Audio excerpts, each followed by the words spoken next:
दोस्तों नमस्कार। और आपने देखना प्रारंभ कर दिया है हमारा channel GK with MS Diwakar. और आज हम नेक्स्ट कड़ी में उसी की बात, उन्हीं प्रजामंडलों की बात कर रहे हैं, यानी प्रजामंडलों के अंतर्गत होने वाली गतिविधियों के बारे में बात कर रहे हैं। तो कुछ तो हमने पहले वीडियो में करा चुके हैं और अब शेष जो रहे हैं प्रजामंडलों के बारे में वो इस वीडियो में मैं करा रहा हूँ। तो दोस्तों वीडियो पूरा देखें जिससे कि आपकी समझ में आए और बीच में क्या हो रहा है और किस तरह से, जिससे आपको पूरी जानकारी इनके बारे में मिल सके। तो दोस्तों मैं कोशिश करूंगा आप तक अच्छी तरह से पेश करने के लिए।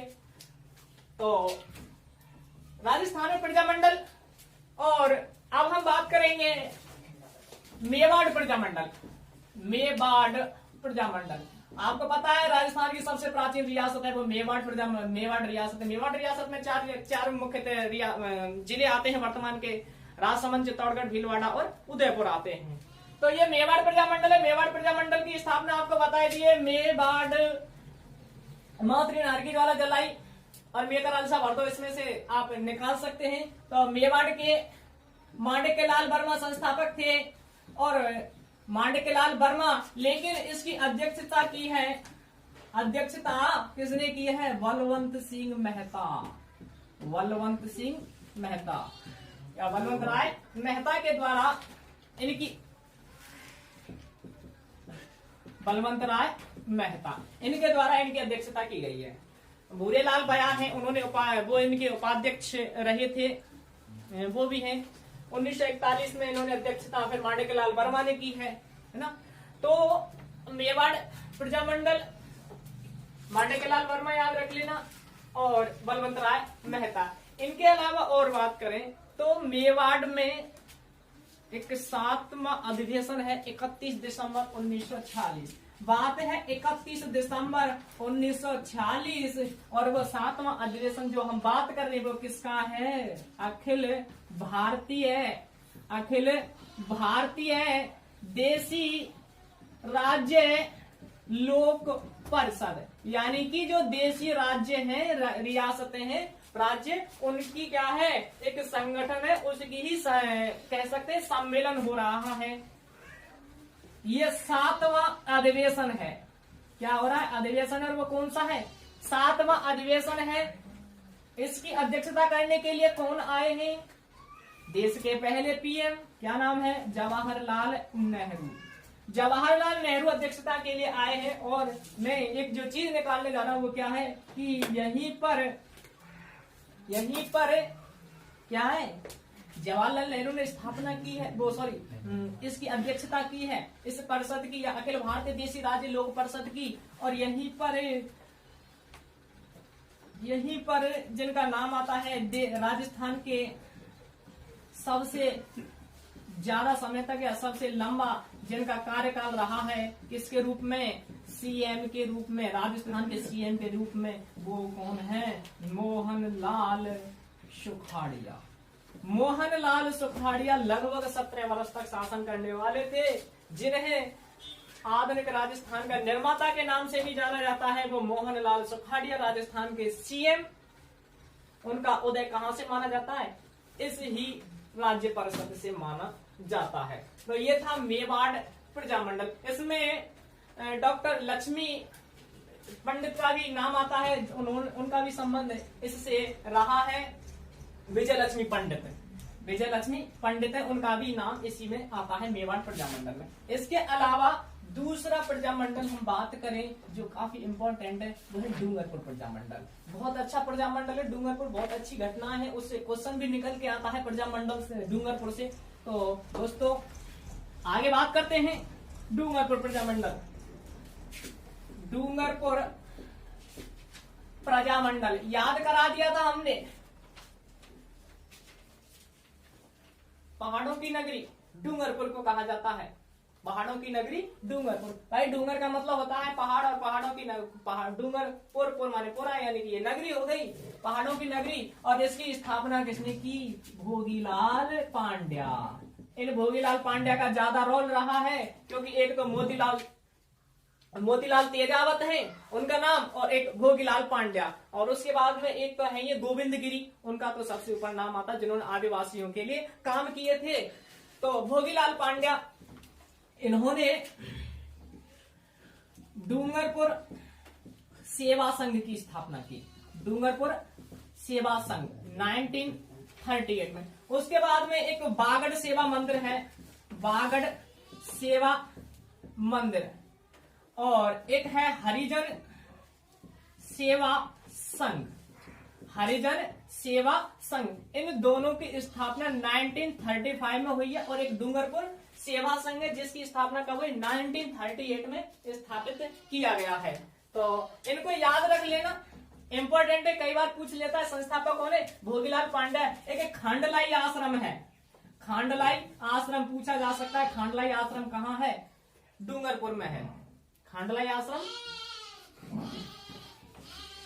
खांडलाई आश्रम डूंगरपुर। और खांडलाई आश्रम डूंगरपुर, इसकी स्थापना किसके? 1935 है।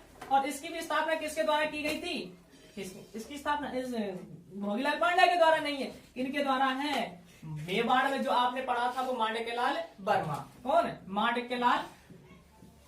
माणिक्यलाल वर्मा के द्वारा स्थापित किया गया था। तो याद रख लेना, खांडलाई आश्रम भी पूछा जा सकता है। संस्थापक कौन है? खांडलाई, माणिक्यलाल। और एक ये हरिजन सेवा संघ बागड़ और डूंगरपुर सेवा संघ है, इनकी स्थापना तीनों की तो भोगीलाल पांडे और ये माणिक्यलाल वर्मा है। लेकिन इस जो डूंगरपुर प्रजा मंडल जो ज्यादातर पूछा जाता है क्वेश्चन, कई बार पूछा गया, अब भी पूछा गया था, वो कौन सा क्वेश्चन है वो आपके सामने अब आ जाएगी। वो बात है, आपने नाम सुना होगा कालीबाई भील का नाम। एक बालिका थी कालीबाई भील, ये भील बालिका थी कालीबाई भील। ये अंग्रेजों के द्वारा मारी गई, अंग्रेजों के द्वारा मारी गई। जब हम भारत का, राजस्थान का स्वतंत्रता संग्राम या हम ये चीज पढ़ेंगे, व्यक्तित्व पढ़ेंगे, तो उसमें कालीबाई भील का नाम आएगा।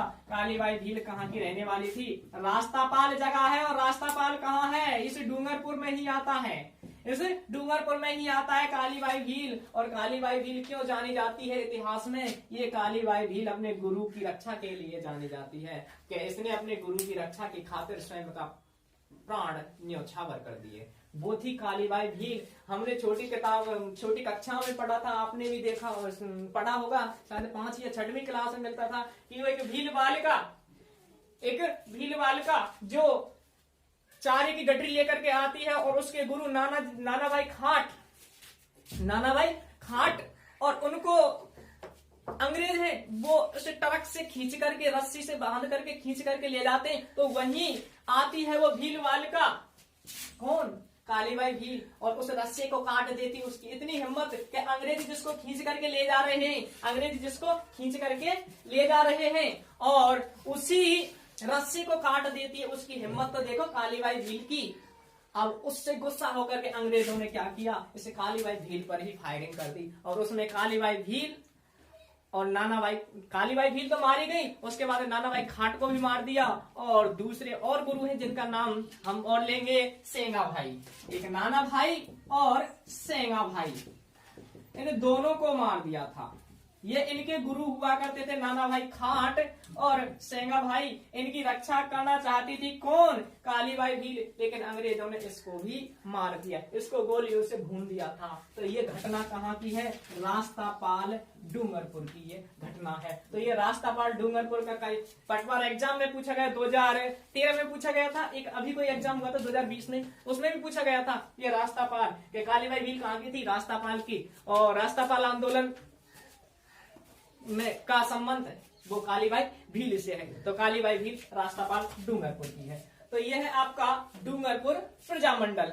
हाँ, इनकी समाधि और देख लो। कालीबाई भील की समाधि डूंगरपुर में ही है। और डूंगरपुर में एक झील है जिसका नाम है एडवर्ड सागर या गैब सागर, ठीक है ना? एडवर्ड सागर या इसका दूसरा नाम है गैब सागर। यहीं पे इनकी क्या बनी हुई है? गुरु और शिष्यों की इनकी प्रतिमा, समाधि बनी हुई है ना? इनकी क्या है? समाधि बनी हुई है। तो दोस्तों ये था डूंगरपुर प्रजामंडल। और डूंगरपुर प्रजामंडल के बाद में अगला पढ़ेंगे हम अलवर प्रजामंडल। अलवर पढ़ लो या हाड़ौती पढ़ लो। चलो हाड़ौती प्रजामंडल देख लेते हैं। हाड़ौती में ज्यादा कुछ है नहीं, हाड़ौती या कोटा बात एक ही है। हाड़ौती कोटा में क्या हुआ था? कोटा प्रजामंडल। सब जानते हैं कि कोटा प्रजामंडल और हाड़ौती प्रजामंडल था पहले, जिसकी स्थापना 1934 में हाड़ौती प्रजामंडल की स्थापना नैनूराम शर्मा के द्वारा की गई थी। लेकिन 1935 में यह अलग कर दिया गया था हाड़ौती से कोटा, और फिर कोटा प्रजामंडल की स्थापना 1939 में हुई थी, तो वो कोटा प्रजामंडल। लेकिन यहाँ पूछा जाता है कि कोटा में जन जागृति करने का श्रेय किसको है, तो वो उसी को है जिसने कोटा प्रजामंडल की स्थापना की है। उसका नाम क्या है? नैनूराम शर्मा। कौन है? नैनूराम शर्मा, जिन्होंने कोटा में जन जागृति फैलाने का श्रेय मिला है। तो नैनूराम शर्मा, इनके अलावा कोटा प्रजामंडल के संस्थापक में वैसे एक नाम और आता है, अभिन्न हरि। अभिन्न हरि का भी नाम आता है, वैसे दोनों संस्थापक आते हैं, तो एक नैनूराम है और अभिन्न हरि। नैनूराम की कहा जाता है बाद में हत्या कर दी गई थी 1941 में, जब ये कहा जाता है कि रास्ते में इनकी हत्या कर दी गई थी कुछ लुटेरिया गुंडों के द्वारा, तो नैनूराम शर्मा थे। उसके बाद में नैनूराम शर्मा और अभिन्न हरि, याद कराने का मैंने तरीका तो बता ही दिया है कि कोट वाले को देखने में नैन लग जाते हैं और हार्ड वाले को देखने में नैन नहीं लगते, लेकिन नैन तो देखते ही हैं। तो हार्ड से हाड़ौती और नैन से नैनूराम। उसके बाद में कोटा से कोटा प्रजामंडल, ठीक है ना। और ये अभिन्न हरि यानी जब ऐसे व्यक्ति को देखेंगे तो भिन्न भिन्न हो जाएगा, व्यक्ति क्या हो जाएगा? भिन्न भिन्न हो जाएगा।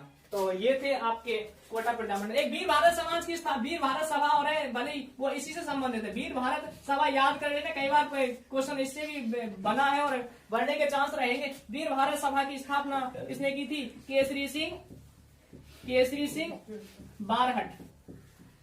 किसने की थी? केसरी सिंह बारहट। चलो भाई, केसरी सिंह बारहट के द्वारा की गई। तो वीर भारत सभा की स्थापना केसरी सिंह बारहट ही। केसरी सिंह बारहट वही है जिन्होंने उदयपुर के मेवाड़ के महाराणा फतेह सिंह को 13 सोरठे डिंगल भाषा में भेजे थे। कब भेजे थे? जब वो अंग्रेजों से मिलने के लिए जा रहे थे, या अंग्रेजों के दरबार में, भव्य दरबार का आयोजन हो रहा था, उसमें शामिल होने के लिए जा रहे थे। यहाँ पे अकाल पड़ रहा था, तो उन्होंने उदयपुर के महाराजा को रोकने के लिए, फतेह सिंह को रोकने के लिए 13 सोरठे डिंगल भाषा में लेकर के भेजे थे। और वो किसके सोरठे थे? कहां से? चेतावनीरा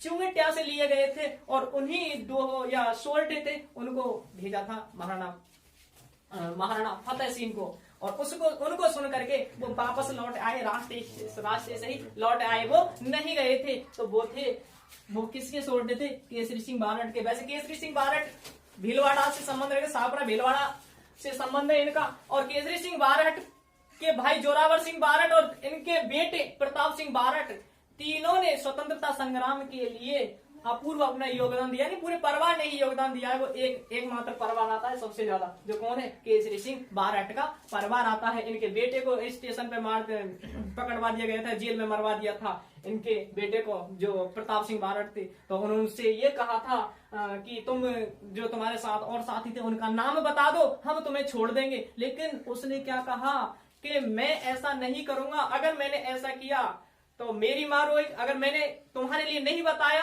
तो तुम मेरे को मारेंगे, ये निश्चित है, तो मेरी मां रोएगी। लेकिन अगर मैंने उनका नाम बता दिया मेरे दूसरे साथियों का, तो मेरी मां भले हंसेगी लेकिन उनकी मां रोएंगी। तो उसने कहा था अगर मेरी मां रोती है तो रोने दो, लेकिन और मेरे साथियों की मां नहीं रोनी चाहिए, तो मैं आपके लिए कोई भेद नहीं बताऊंगा। तो वो प्रताप सिंह बारहट थे, और उन प्रताप सिंह बारहट को कहा जाता है कि वहीं पर मार दिया या जला दिया, जो कुछ भी किया, और वहीं पर दफना भी दिया था। तो वो इनके बेटे थे, इनके सपुत्र थे केसरी सिंह बारहट, और इनके भाई थे जोरावर सिंह बारहट। तो ये केसरी सिंह बारहट है, तो देख लेना, वीर भारत सभा की स्थापना है ना, ये वीर भारत है, इसकी स्थापना। तो वो कोटा प्रजामंडल से संबंधित है। इसके अलावा और बात करें अपने भरतपुर में, देख लो भले अगला प्रजामंडल, भरतपुर सूरजमल की नगरी, जाटों की नगरी भरतपुर, जो फेमस है सूरजमल की नगरी के लिए, वही सूरजमल जिसे हम जाटों का पिलोटो कहते हैं, और जाटों का अफलातून शासक भी कौन है? वो महाराजा सूरजमल है। उसी महाराजा सूरजमल की नगरी भरतपुर, जाटों की नगरी। इसके संस्थापक कौन थे? किशनलाल जोशी थे। लेकिन उसके अलावा संस्थापक कौन है? किशनलाल जोशी। इसके अलावा और भी लोगों का नाम आता है, जैसे मास्टर आदित्येंद्र का भी नाम आता है, इनके अलावा गोकुल वर्मा का भी नाम आता है, और गोकुल वर्मा को तो गांधी जी क्या कहते थे, भरतपुर वाला। इनका नाम फेमस था, ये अपने भरतपुर से ही, इनको कहते थे भरतपुर वाला, गांधी जी कहा करते थे। इनको दूसरा नेहरू भी कहा जाता है, राजस्थान का नेहरू कह सकते हैं। क्या कहते हैं, राजस्थान का नेहरू। और एक और उपनाम है बूढ़ा शेर, बूढ़ा शेर। ये भरतपुर वाला, राजस्थान का नेहरू, बूढ़ा शेर, किसको कहा जाता है, गोकुल वर्मा को कहा जाता है। और ये थे भरतपुर प्रजा मंडल के अंतर्गत। मैंने और संस्थापक स्थापना वगैरह पिछली वीडियो में देख लेना, मैं ज्यादा नहीं करा रहा क्योंकि लंबी वीडियो हो जाती है, मेरे को थोड़ी परेशानी आती है ज्यादा लंबी वीडियो बनाने में, क्योंकि मैं अकेला हूँ और सारे काम मेरे मोबाइल से, एडिटिंग या शूटिंग जो भी कुछ होती है, अपलोडिंग सभी मोबाइल से होती है, अकेला करता हूँ, तो इसलिए ज्यादा लंबी वीडियो बनाने में थोड़ी परेशानी होती है फिलहाल। लेकिन दोस्तों अगर आपका साथ रहा, आपका प्यार रहा, तो आपके लिए, क्योंकि आपसे मेरे को साहस मिलेगा, और आप जो मेरे को प्यार देंगे उससे मेरे को साहस मिलेगा कि मैं आगे और अच्छा काम करूं। तो कोशिश रहेगी आपके लिए और फिर सहयोग से और अच्छी चीजें आपके लिए प्रोवाइड करने की। तो दोस्तों ये भरतपुर प्रजा मंडल है। अब इसके अलावा धौलपुर भी पढ़ लें। वैसे दो रियासत, जाट रियासत थी, भरतपुर और धौलपुर। तो धौलपुर और देख लो भाई, धौलपुर प्रजा मंडल, धौलपुर प्रजा मंडल संस्थापक तो बता ही दिया कौन है, एक कृष्णदत्त व्यास है। और कृष्णदत्त व्यास, एक नाम और आता है जौहरी लाल, जौहरी लाल इंदु, ठीक है ना। और कृष्णदत्त और एक जौहरी लाल इंदु का भी नाम आ जाता है। तो धौलपुर में एक घटना हुई, देखो कोई संबंध पूछ लेता है। आज के टाइम पे क्या समय ऐसा रहा है कि क्वेश्चन अंदर से पूछ लेता है, या उसके संबंध में ज्यादा डिटेल ना पूछकर वो चीज ऐसा लगता है कि कहां से पूछ ले। एक आता है तसीमो कांड, अब सीधा पूछेगा वो कि तसीमो कांड का संबंध क्या है, किससे है, कहां से है। तो भाई तसीमो कांड ये धौलपुर से संबंधित है। किससे संबंधित है दोस्तों, धौलपुर से संबंध है तसीमो कांड का। इसमें तसीमो कांड में क्या हुआ था, तसीमो कांड में वो ही किसान कह सकते हैं, क्योंकि इन्होंने राजा या अंग्रेज उनके विरुद्ध, अत्याचारों के विरुद्ध आवाज उठाई है, आवाज उठाने का प्रयास किया है, उनको अंग्रेज और प्रशासन ने दबाया है। तो तसीमो कांड में कहा जाता है कि किसानों की सभा हो रही थी और उस पर गोलियां चला दी। कहा जाता है नीम के कोई तिरंगा झंडा था या उसके पेड़ के ऊपर, उसको उतारने के, क्योंकि रियासत का झंडा अलग होता है और अपना झंडा अलग होता है, तो उसको उतारने के चक्कर में इनमें क्या हो गई, गोलीबारी हो गई थी। तो उसमें ठाकुर पंचम सिंह और छत्र सिंह, ये दो व्यक्ति इसमें क्या हुए, शहीद हो गए थे। तो यही क्या है, तसीमो कांड कहलाता है। यही तसीमो कांड कहलाता है, जिसमें ठाकुर पंचम सिंह और छत्र सिंह शहीद हुए। याद रख लेना, पूछ सकता है कि ठाकुर पंचम सिंह, छत्र सिंह का संबंध कहां से है, धौलपुर से। किस कांड से है, तसीमो कांड से है, ठीक है। उसके बाद में धौलपुर हो गया। धौलपुर के बाद में अगला पढ़ेंगे हम अलवर प्रजा मंडल। अलवर और अलवर प्रजा मंडल है ना, हाँ यही है। और भी है लेकिन उनके ज्यादा उनके बारे में कुछ है नहीं।